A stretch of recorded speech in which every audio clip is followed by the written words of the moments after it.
자, 그리고 이제 악취증으로 이제 넘어갑니다. 냄새. 네, 냄새. 네. 아까 그 이제 땀이 두 가지가 있다고 하셨거든요. 땀의 그래서- 종류가 뭐냐면 네. 우리 몸에는 이제 땀샘의 크기로 대한선, 소한선이라고 나눠요. 네. 사이즈가 크면 대한선, 땀이 사이즈가 작으면 소한선. 네. 영어로 얘기하면 아포크라인 그랜드, 에크라인 그랜드 이렇게 이름을 다시 붙이는데 어찌됐든 큰 땀샘이 있는 부위가 대개는 그 성적인 부위하고 되게 연관이 많아요. 오. 겨드랑이, 네. 회음부. 거기에만 그 아포크라인 선이 있어요. 대한선이 있다. 음. 그러니까 여기에서 냄새가 여기서 나는 나는 땀은 땀이 체온 조절하고 전혀 상관없어요. 아. 그러니까 그 동물들이 특유의 그 체취가 있잖아요. 네. 그런 것도 그런 거와 연관이 있어요. 성선, 그러니까 섹슈얼 그랜드랑 연관이 좀 있는 호르몬 거예요. 쪽. 네. 네. 그래서 이제 거기서 나는 땀은 좀 끈적끈적하고 처음에 나올 때는 무미해요. 무취하고 네. 냄새도 없고 맛도 없는데 거기 나와서 입구에서 이제 머무르는 시간이 있잖아. 네.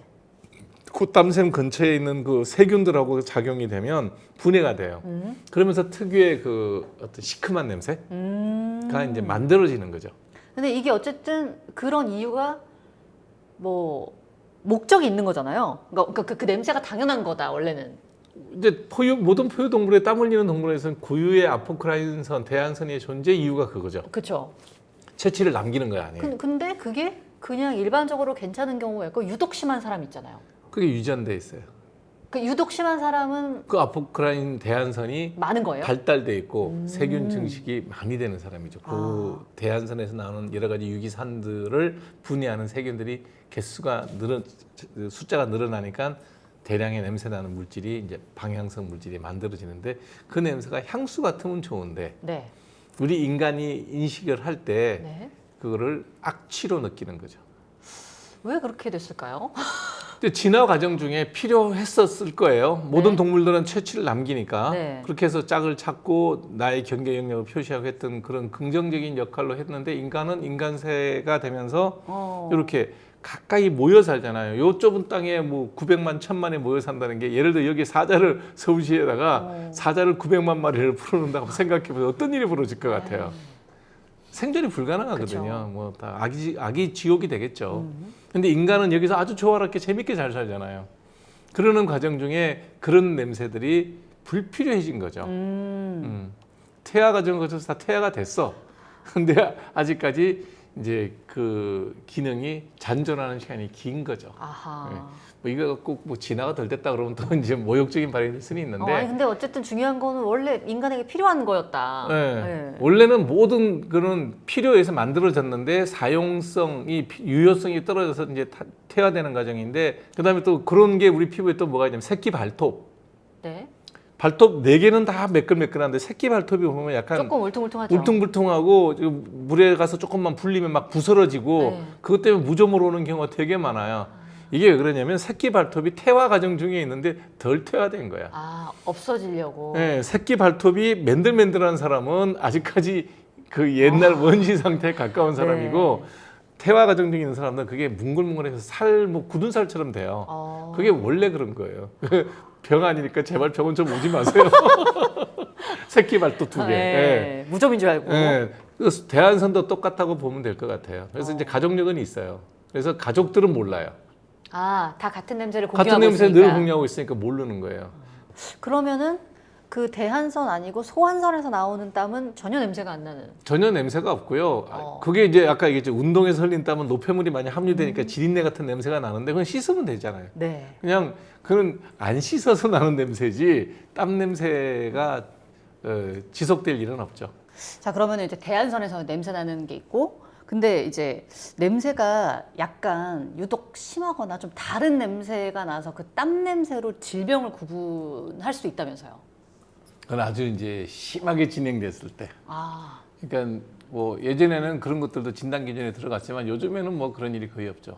당뇨가 컨트롤되지 않았을 때는 약간 그 시큼한 과일 냄새 같은 땀 냄새가 나요. 네. 그다음에 이제 간경화증이 있을 때는 달걀 썩는 냄새. 그건 좀 심할 것 같은데요? 그렇죠. 만성 신부전이나 콩팥 질환이 아주 만성적으로 안 좋아서 기능이 떨어진 사람들은 네. 당연히 소변 냄새. 아, 근데 일반적으로 그걸 좀 알아챌 수 있을 정도면은 아주 그거는 뭐 말기이기 때문에 요 자체를 가지고 조기 진단에 활용하는 건 말이 안 되는 거고요. 아하. 그냥 이런 게 역사적인 기록으로 네. 이런 병이 있을 때 이런 냄새가 났었다라는 그런 의미가 있는 거지. 본인이 뭐 셀프 체크하거나 이럴 수 있는 건 아니고요. 모르죠. 옛날에 강아지가 뭐 조기 진단을 한다는 얘기 있었어요. 아, 네. 이제 우리가 못 맡는 정도의 아주 미세한 냄새 변화를 강아지는 알 수 있을 수 있죠. 우리보다는 뭐 후각이 몇백 배 네. 강해져 있으니까. 네. 자, 그리고 이제 뭐 유전 이런 얘기 많이 하는데 다한증도 아까 이제 말씀하셨거든요. 액취증은 그 유전 가족력이 분명히 있어요. 가족력이 네. 있어서 대개는 보면 그 가족들이 다 같이 있죠. 근데 이제 문제는 뭐냐면 가족이 모르니까 누군가가 이 얘기를 해줘야 돼. 그렇죠. 특히 이제 이성을 사춘기 때 그게 처음 나타나거든요. 네. 어릴 때는 없어요. 2차 성징의 한 형태로 나타나는데 누군가를 얘기해 주는데 이 얘기해 줄 사람이 없어. 그래서 자꾸 이제 사람하고 멀어지는 거예요. 무슨 얘기인지 아시죠? 아, 그래서 저는 이런 갑자기 얘기, 더 슬픈 예. 슬픈 장르로 가네. 그래서 이건 반드시 누군가가 친한 사람이 있으면 불러서 네. 이 얘기를 해주는 것이 좋다. 왜냐하면 요즘 성형외과에서 수술적인 방법, 내시경 수술을 해서 대한선만 잘 제거를 하거든요. 네. 그러면 여자분들 이렇게 인공 유방 성형할 때 네. 유방 키우잖아요. 그거 흉터보다도 훨씬 작게 남게 수술도 가능해요. 아, 이거 옛날에는 외과적 수술이네요. 네, 성형외과에서 하는데 옛날에는 크게 절개를 했어요. 네. 절개해서 피부를 이렇게 안팎을 뒤집어서 육안으로 보고 대안선을 다 긁어냈었어요. 하고 나면 흉터가 이게 좀 많이 남아요. 네. 요즘에는 내시경 수술을 많이 하니까 네.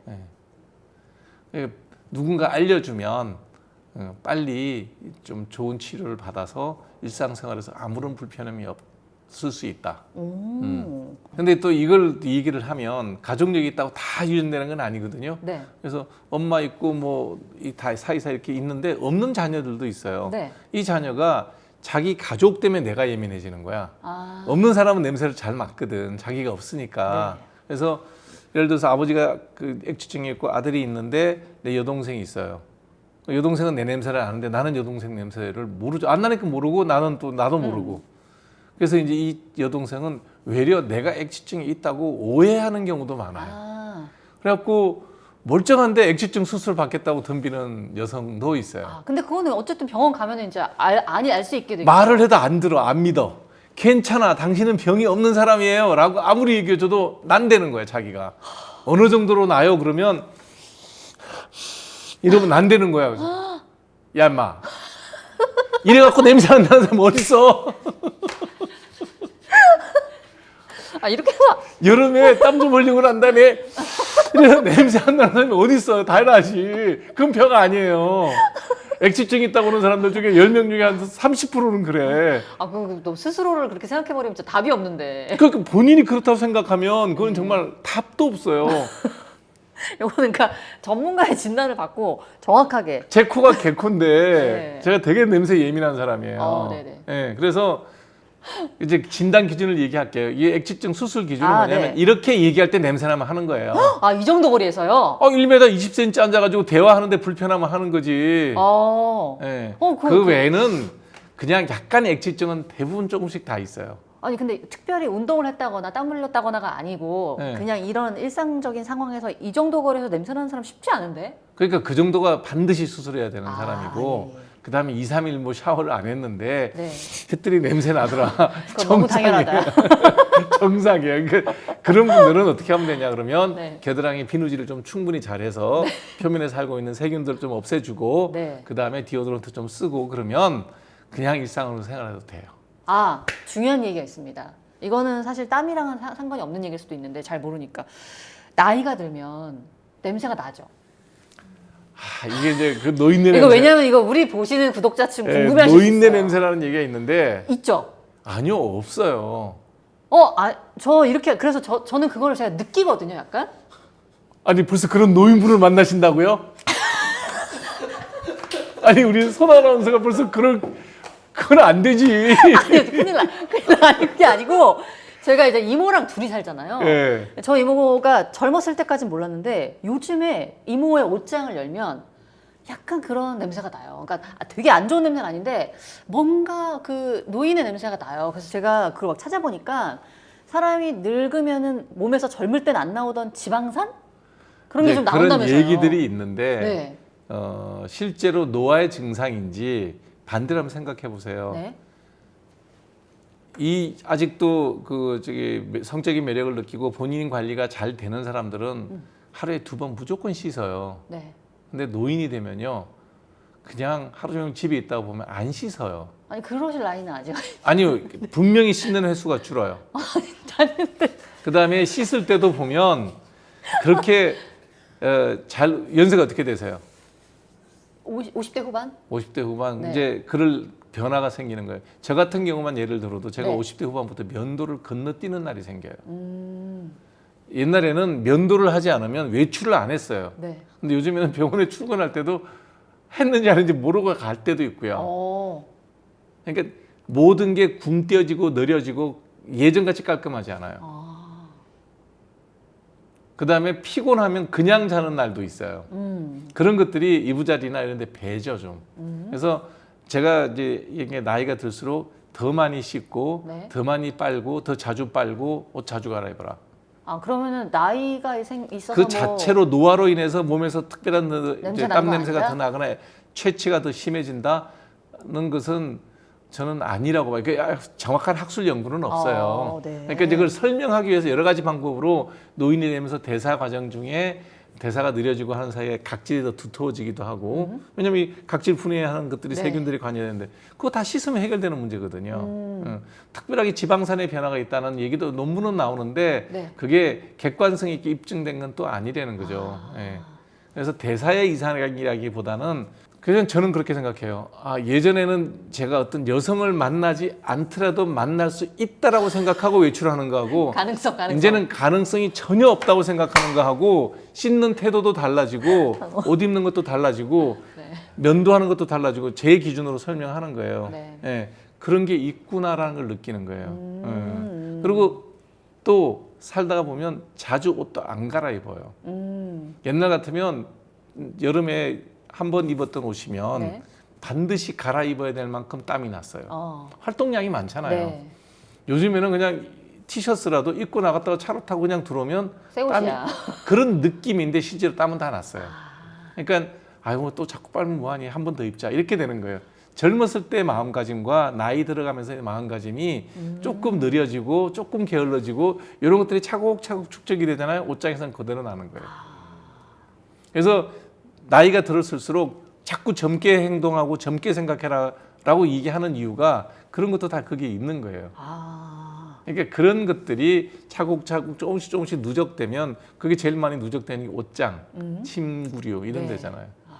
예. 그럴 수 있겠다. 자, 그러면 어쨌든 내가 좀 나이 들수록 조금 그런 걸 신경 쓰시는 분들은 물론 땀이 안 나서 옷이 깔끔하다고 생각하지만 그래도 좀 여름에는 무조건 자주 빨고. 한 번 입으면 무조건 빨고 겨울에도 속옷은 무조건 빨고 그다음에 이제 그런 뭐 이렇게 부지런을 좀 떨어야죠. 예. 왜냐하면 제가 그럴 수 있겠다고 생각한 게 저는 땀을 이제 많이 흘리니까 되게 빨래를 자주 하거든요. 예. 근데 이제 이모는 땀을 거의 안 흘리니까 좀 오래 입을 수 있을 것 제가 같아요. 얘기했잖아요. 땀 많이 흘린 것처럼 막 흘리면 6,700cc고 안 흘리고 있어도 4,500cc라고. 그러니까 그게 눈에 사실 안 보인다는 남아있는 것뿐이지 건데. 계속 땀은 나는 거죠. 그렇습니다. 네. 오늘 땀 가지고 좀 재밌는 얘기 많이 했네요. 재밌죠? 네. 더 재밌는 얘기만 하나 더 할게요. 네. 화상을 입잖아요. 네. 그러면 이제 우리가 신체에서 화상을 많이 입으면 예전에는 신체의 한 30%에서 50% 정도 소실이 되면 못 살아요. 살리지를 못했어요. 근데 요즘엔 피부 이식이나 여러 가지 적극적인 화상 외과에서 이제 살려놔요. 네. 그럼 이분들은 겨울에도 에어컨 틀고 살아요. 자동차에 2000cc 소나타에 방열판이 사이즈가 반이 들어 1000cc짜리가 탑재된 거랑 똑같은 거예요. 늘 더워요. 왜냐하면 이게 그 정도로 땀이라는 것이 땀샘이라는 것이 체온 조절을 위해서 끊임없이 땀을 흘려줘야 되는 거예요. 근데 그게 반이 없어졌어요. 그러니까 늘 몸이 덥죠. 그래서 한겨울에도 에어컨 틀고 사는 거예요. 혹시 주변 분이 화상 입은 분이 되게 더위를 타면 이해해주고 도와줘야 돼요. 너무 당연한 네, 것이다. 겨울에도 에어컨 틀면 저분은 그래서 그렇구나라고 이렇게 고개 끄덕끄덕 해주면 네. 화상 환자들이 사회생활하는데 좀 도움이 되죠. 직장에서는 좀 배려도 해줘야 되겠고. 자, 오늘 땀을 가지고 이야기를 해봤고요. 네. 계속해서 또 다음 시간에 여러분들이 좀 궁금해할 만한 부분들, 재밌어할 만한 주제로 또 이야기를 나눠보겠습니다. 오늘은 여기서 인사드릴까요? 네, 네, 고생하셨습니다. 고맙습니다.